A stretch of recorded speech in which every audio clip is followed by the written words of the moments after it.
Hello বন্ধুরা, আবারও চলে এসেছি নতুন একটা রেসিপি নিয়ে। আজ রেসিপি নিয়ে এসেছি কই মাছ দিয়ে সবজি রেসিপি। খুবই একটা স্বাস্থ্যকর এবং হেল্পফুল রেসিপি। তো এই রেসিপিটা কিভাবে বানিয়েছি তোমাদের আজ A to Z পুরোটাই শেয়ার করব। তো এই রেসিপিটা বানানোর জন্য সঙ্গে থাকো, দেখতে থাকো আমি কিভাবে রেসিপিটা বানিয়েছি। তো পুরো ভিডিওটা দেখার জন্য অনুরোধ রইল। তো আমি আজ রেসিপিটা বানিয়েছি কিভাবে আর কি নিয়ে দেখো। বাজার থেকে কই মাছ এনেছে, সবগুলোই পুরো জ্যান্ত। আমি কই মাছগুলো কিভাবে মারবো বা বাছবো সেটাই খুঁজে পাচ্ছি না। তার জন্য আমি প্রথমে কী করলাম, মাছগুলোর মধ্যে নুন দিয়ে দিলাম যাতে করে খুব তাড়াতাড়ি মাছগুলো মারা যায়। তো মাছগুলো নিয়ে নুন দিয়ে মারা যাওয়ার পরে আমি দেখো খুব ভালো করে বেছে ধুয়ে পরিষ্কার করে নিয়েছি। দিয়ে আমি নুন হলুদ মাখিয়ে ম্যারিনেট করে নিচ্ছি মাছগুলো নুন হলুদ খুব ভালোভাবে হাতের সাহায্যে আমি মাখিয়ে নিচ্ছি। মাখিয়ে এটা কিছুক্ষণের জন্য রেখে দেব। আর এদিকে আমি সবজিগুলোও সব কেটে ধুয়ে পরিষ্কার করে নিয়েছি। তো কী কী সবজি নিয়েছি দেখো, আমি এখানে নিয়েছি কাঁচকলা, গাজর, আলু, লাউ শাক, পেঁপে, আর নিয়েছি এখানে মশলার জন্য আদা আর জিরে, কাঁচা লঙ্কা। আর এখানে সেরকম কিছুই সামান্য জিনিস নিয়ে আমি রেসিপিটা বানাবো। তো সবজিগুলো দেখো সব আমি একই রকমভাবে সব কেটে ধুয়ে পরিষ্কার করে নিয়েছি। এদিকে আমি একটা গ্যাসেতে কড়াই বসিয়ে দিয়েছি। কড়াই বসিয়ে তেল দিয়েছি। তেলটা খুব ভালো করে গরম করে নিয়ে মাছগুলো ভাজতে দিয়ে দেব। তো কই মাছগুলো সব আমি দেখো এক এক করে গরম তেলের মধ্যে ভাজতে দিয়েছি। তো কই মাছগুলো আমার একটা সাইড ভাজা হয়ে গেছে, আমি আরেকটা সাইড উল্টে পাল্টে দিয়ে ভেজে নেব। তো বন্ধুরা দেখো, এই কই মাছগুলো ভাজার সময় কিন্তু খুবই সাবধানে ভাজতে হবে, কারণ কই মাছ খুবই একটা কি বলবো, ঢাকনা দিয়ে ঢেকে এই মাছটা ভাজবে, না হলে প্রচণ্ড পরিমাণে ফাটে আর গায়ের মধ্যে খুব তেল ছিটকায়।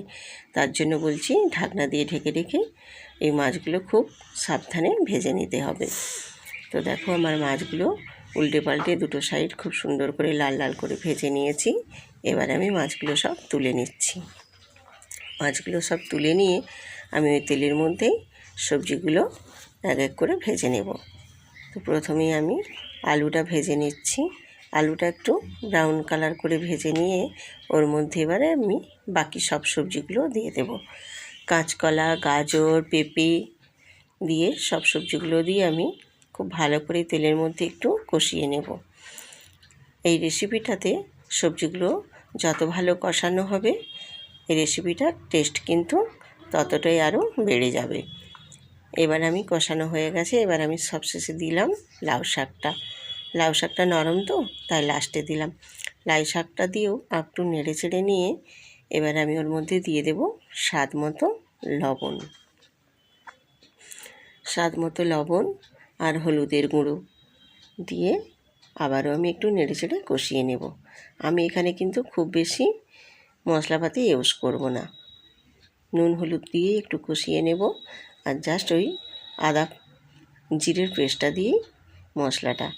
এখানে আমি নুন হলুদ দিয়ে একটু ঢাকনা দিয়ে ঢেকে দেব, কারণ সবজি থেকে জল বেরিয়ে আসে। জলটা একটু ঢাকনা দিয়ে শুকনো করে নেড়ে নিয়েছি।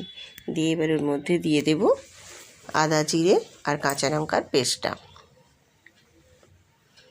আদা জিরে কাঁচা লঙ্কার পেস্টটা দিয়ে আমি খুব বেশি আর নাড়াচাড়া করব না, একটু নেড়ে চেড়ে নিয়ে আমি ওর মধ্যে দিয়ে দেব জল। আর এই রেসিপিটা আমি একটু ঝোলঝোলি করব, তো তার জন্য এখানে আমি একটু বেশি পরিমাণেই জল দিয়েছি। তোমরা চাইলে তোমাদের মতো দেখে জলের পরিমাণটা দেখে দিয়ে দেবে। আমি জলটা দিয়েও আবারও একটু নেড়ে চেড়ে নিয়ে ঢাকনা দিয়ে ঢেকে দেব, যাতে সব সবজিগুলো খুব ভালো মতো সেদ্ধ হয়ে যায়। তো আমি কিছুক্ষণ পরে এসেছি। তো দেখো আমার সবজিগুলো খুব ভালো মতো কিন্তু সেদ্ধ হয়ে গেছে। আমি এবারে এই সব সবজি আর ঝোলটা নামিয়ে নেব। নামিয়ে নিয়ে আমি আবারও একটা কড়াইতে তেল দিয়ে ওই তেলের মধ্যে শুকনো লঙ্কা, তেজপাতা আর 5 ফোড়ন দিয়ে খুব ভালো মতো একটু লাল লাল করে ভেজে নেব। ভেজে নিয়ে ওর মধ্যে দিয়ে দেব পেঁয়াজের কুচো। পেঁয়াজের কুচো দিয়েও নেড়ে চেড়ে একটু লাল লাল করে আমি ভেজে নেব। ভেজে নিয়ে এবার ওর মধ্যে আমি ওই সবজির ঝোলটা ছকে দেব। সবজির ঝোলটা আমি ওর মধ্যে ভালো মতো ছকে দিলাম। ছকে দিয়ে একটু নেড়ে চেড়ে নিয়ে ফুটে উঠলেই আমি ওর মধ্যে দিয়ে দেব স্বাদ মতো একটু চিনি। কারণ সবজির রেসিপি তো, সবজির রেসিপিতে একটু চিনি দিলে টেস্টটা ব্যালেন্স খুব সুন্দর থাকে এবং খেতেও ভালো লাগে। এবারে আমি দিয়ে দেবো ওর মধ্যে ভেজে রাখা কই মাছগুলো।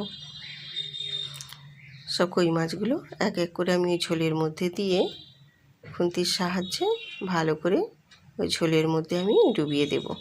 কারণ ওই মাছগুলো যত ঝোলের মধ্যে ডুবে ভালোভাবে ফুটে উঠবে, ঝোলের টেস্টটাও সুন্দর লাগবে এবং মাছগুলো নরম হয়ে আসবে। তো দেখো আমার ঝোলটা ফুটে গেছে, আমি এবারে নামিয়ে নেব। আমি এখানে নামিয়ে নিচ্ছি। তো দেখো বন্ধুরা, আমার এই সবজি দিয়ে কই মাছের রেসিপিটা কেমন হয়েছে তোমরা প্লিজ কমেন্ট করে জানিও। তোমাদের একটা কমেন্ট করলে আমার খুবই ভালো লাগে এবং তোমাদের কমেন্ট পড়তেও আমার খুব ভালো লাগে। কে কোথা থেকে আমার এই রেসিপিটা দেখছো নিশ্চয়ই একটা কমেন্ট করে জানিও। আর আমার ভিডিওগুলো ফুল ওয়াচ করার জন্য অসংখ্য ধন্যবাদ তোমাদেরকে। তো আবারও আসবো নতুন আরেকটা রেসিপি নিয়ে। আজ এই পর্যন্তই, টাটা।